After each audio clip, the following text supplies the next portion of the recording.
consciousness of which I have just spoken, this duality of consciousness, you will suffer from the law of opposites.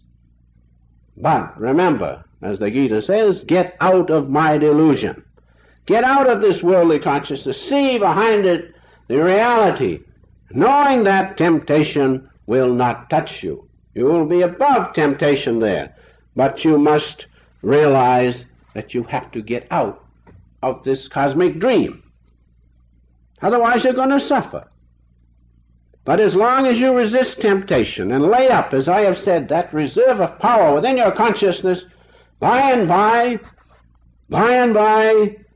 you will realize the difference between outward consciousness in which you suffer and that inner peace and bliss of God wherein there is no suffering.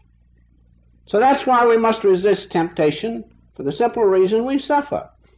But if we keep resisting, our consciousness, which is our own reality, gradually will be purified so that we can realize the underlying unity of God's presence and therefore be above temptation. It takes prayer. It takes action. Jesus prayed. You read in the Bible many times. The Master often came to me and said, pray for such and such a thing. Why? Because temptation is a force. This outward consciousness of delusion is a force, a terrific force. So we have to resist it with all our strength, with all our might. Then comes the problem, how to resist temptation. How to resist temptation? What action should be taken? Just denying it is not enough, as I have pointed out. We have to take definite action to resist temptation, that we may overcome. First, the negative aspects of resistance are these. Watch your environment, your company. I doubt if anyone here in this room will be tempted very much. Why? Because the environment is conducive to the presence of God. But if your environment is an outward consciousness, naturally you are under the influence of the laws of that consciousness. And if you go in places where you shouldn't go, you are leading yourselves into temptation. And so the first thing is to watch. Watch your environment. The second thing is do not get under the influence of the power of evil. Each one of us has latent impulses within us, which tend to take us into places where the power of evil can operate and influence our existence. We have those tendencies. Some people are always in trouble, hot water, always in hot water, because those impulses take them into the wrong place, help them to say the wrong thing, and they yield to temptation. So realize that. Do not go to those places whereby, or rather get under the influence of the power of evil due to your own latent impulses, the influence of your own latent impulses. They take you into the wrong environment. They help you to say the wrong things, and you fall for temptation. Watch those things. Watch the power of evil according to your particular makeup.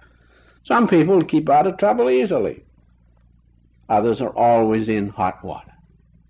These are forces we must watch out. Don't lead yourself into places of temptation.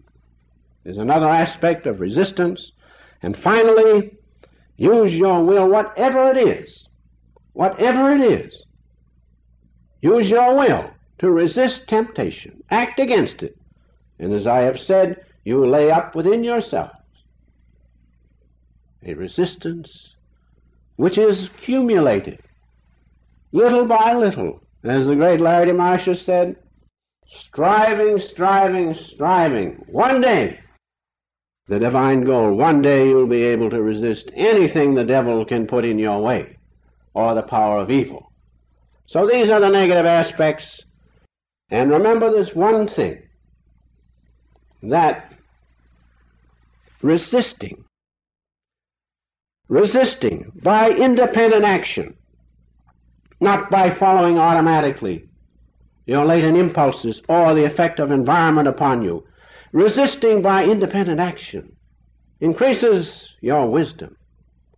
And that wisdom within you is the power of God, sufficient to overcome every temptation that will come in your path.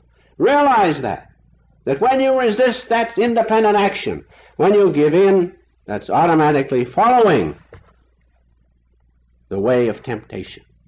Resist it by independent action from your soul, and then you have the power of God behind you, sufficient to overcome each and every temptation that comes in your path. We have a wonderful reference, two references about this. I must read them to you. Just remember that this soul power within you, which comes from independent action, is stronger than temptation. Do you realize that? Don't say, I can't resist. Put the effort into being one with God. That power will overcome every temptation, and we have the scripture to back these words up. 1 Corinthians, 10th chapter, 13th verse. Most beautifully written.